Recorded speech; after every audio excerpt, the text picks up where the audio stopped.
Hello friends, नमस्कार। हम पूजा दुबे बहुत ही प्यारा सुंदर सा एक गीत लेके आइल बनी। जब पूजा तो जब पैर पूजी होला और भाई बैठा रहेला चौका पे और अपने भाई के इंतज़ार करेला, तो देखी कैसे बोला था। चौकानी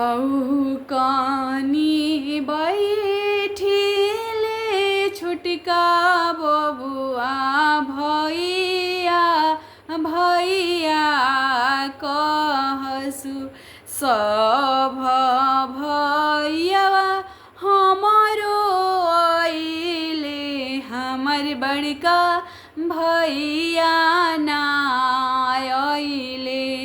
सब भैया हमारो आइले हमर बड़का भैया ना आइले।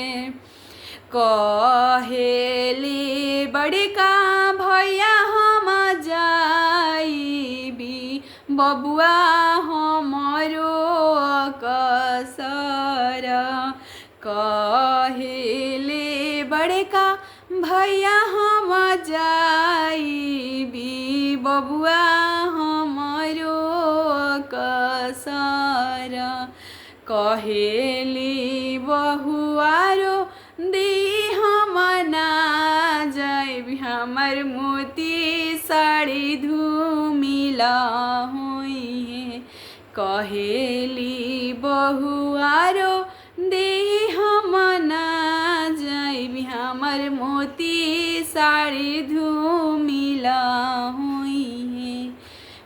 दुआरानी घोड़ा ही हानइले हमर बड़का भैया आ गइले।